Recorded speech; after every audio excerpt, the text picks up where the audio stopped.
Il est quelle heure? On parle de quoi? Il est 22h22 et c'est notre moment lecture, hein, bien évidemment. On va repartir dans comment ça s'appelle, dans l'univers dégueulasse de Pierre Orca. Mais avant ça, j'ai une bonne nouvelle. Alors, la dernière fois, j'avais mal compris. En fait, Bolos, il est pas mort. C'est juste qu'on le revoit plus. Donc, du coup, il y a quelqu'un qui est venu me voir et qui m'a dit, je sais pas qui t'a dit que Bolos de combat est mort dans le livre de Pierre Orca, mais c'est archifaux MDR, donc gloire à lui. Bolos est vivant. Soyez rassurés, bien évidemment.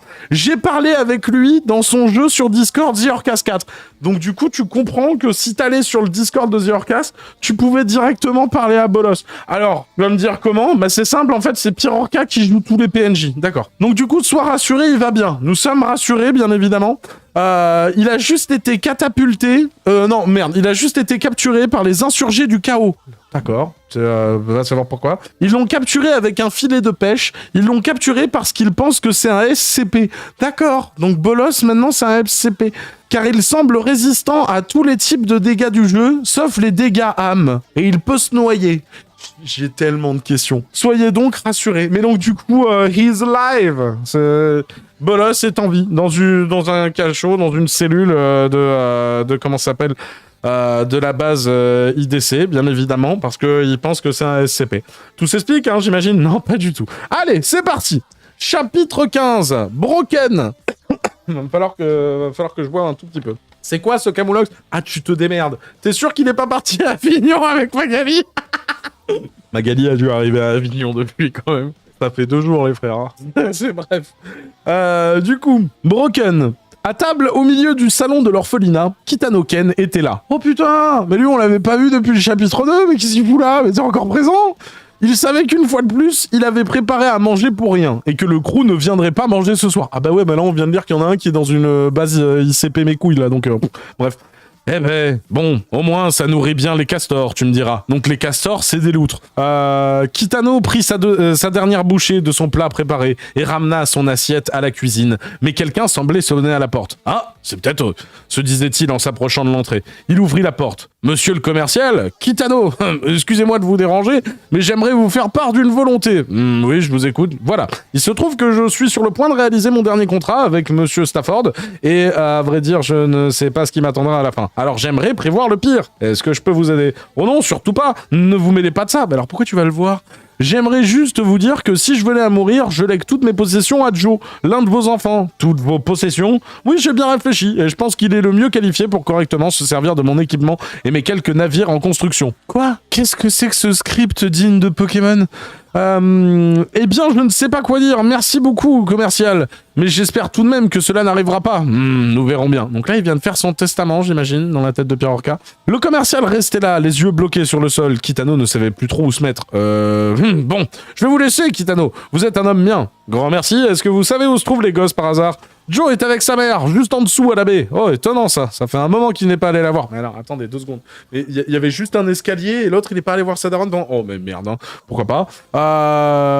Oui, j'ai cru comprendre. Vous rendez souvent visite au castor, vous? Tous les soirs. L'orphelinat est localisé à Australianor, mais je suis de culture sudienne. Je ne dors pas la nuit. J'ai pour habitude depuis jeune de passer mes soirées à la baie. Je vois, mes hommages pour vos futurs projets. Je me retire. Bonne chance pour votre contrat. Putain, on s'en bat les couilles. Le commercial se retira, poursuivit son chemin. Sa direction, la banquise. Oh mon dieu, putain, il va diguer lui aussi. Une longue marche l'attendait s'il souhaitait rejoindre la zone par la voie terrestre, mais dépourvu de navire, son matériel étant sur l'île Stafford, il ne disposait pas d'autre option.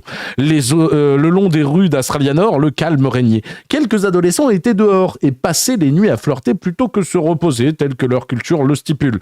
Le commercial regardait chaque personne d'un nouvel œil. Vivre d'une manière si simple semblait si difficile. Après un long moment à marcher, proche de l'entrée d'Australia, le commercial vit une jeune adolescente, errante au milieu de la route. Et c'est à ce moment-là que votre narrateur a peur. Elle ne semblait pas apprécier la vie comme les autres personnes de son âge. Mais je croyais que l'âge n'existait pas dans... Oh merde! Son air blasé revêtait ici un trait familier que le commercial voyait régulièrement au sein de ses relations de travail. Le commercial s'approcha d'elle afin de l'interpeller au loin. « Excuse-moi, tu es du Nord ? Ouais. Tu n'as pas de petit copain ? Ça ne m'intéresse pas. Attends, quoi ? Que fais-tu dehors à cette heure dans ce cas ? Bah rien du tout. » Le commercial trouva le dialogue difficile. À peine.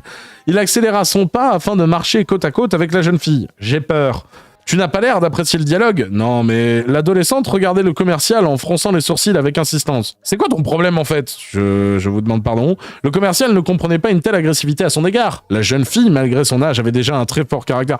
Oh non, merde. Oh non, non, non, non, non, non, non, non, non, non, non, non, non, non, pas la Elle est plutôt mature pour son âge. Ah non, non, non, non, non, pas la carte. Elle est bien mature quand même hein, pour son âge. Non, non, par pitié, pas ça. T'as que ça à foutre de venir me parler. T'as pas d'amis à ce point ? Bien, c'est que... Je m'en fiche, arrête de me parler. Des dialogues toujours de qualité. Hein. La jeune fille s'arrêta de marcher. Fixant le commercial d'un regard détestable, il ne comprenait pas pourquoi les choses ne pouvaient pas se passer simplement. Pourquoi chacune de ces interactions se concluait toujours sur un échec diplomatique. Les larmes lui montaient aux yeux, la jeune fille le vit. Le commercial continua sa route, seul, s'éloignant de l'adolescente. Le pauvre, faut qu'il s'éloigne d'une ado. Pourquoi n'est-il pas possible de recommencer une nouvelle vie, pleurait le commercial. Il cherchait le long d'Astralianor, mais s'éloignait de plus en plus de la route. Je n'en peux plus. Il va se S, visiblement.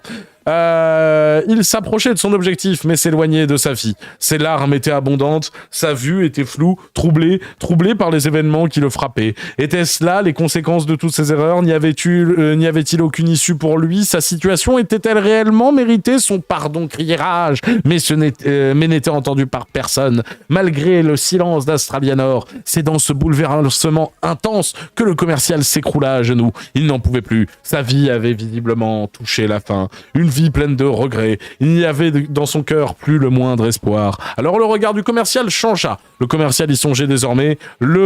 Putain, mais soit ça parle d'inceste, soit ça parle de suicide. Super. Le suicide, du coup. Une seule idée avait maintenant de l'importance, la dernière qu'un être en détresse puisse avoir, mettre fin à ses jours.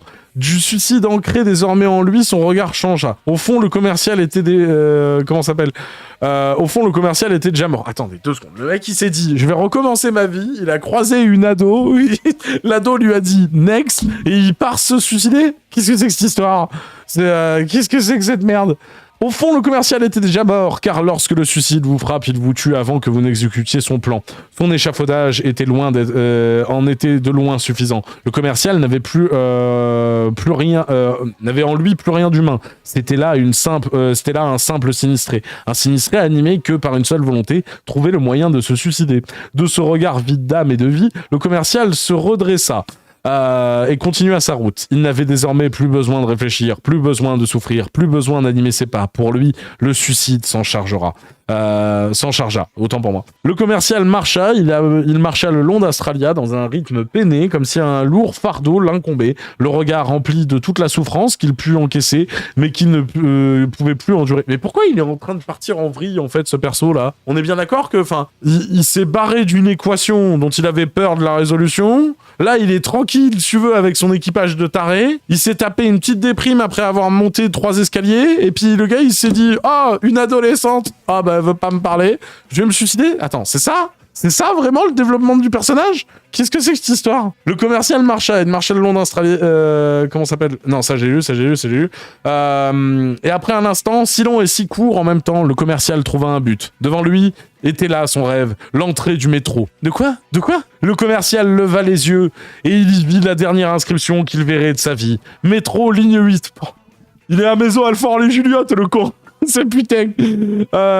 Et prononça ces derniers mots. Tout va enfin disparaître. Le commercial baissa les yeux, son regard plongeant dans l'obscurité de l'entrée, et y pénétra. Est-ce que quelqu'un a compris Ah d'accord. Le chapitre après, c'est l'abattoir. C'est Ballard Créteil, ça termine tout le monde, hein, on va pas se mentir. Bref, c'était le chapitre 15 du premier livre de Pierre Orca. C'était, comme d'habitude, de la grosse merde.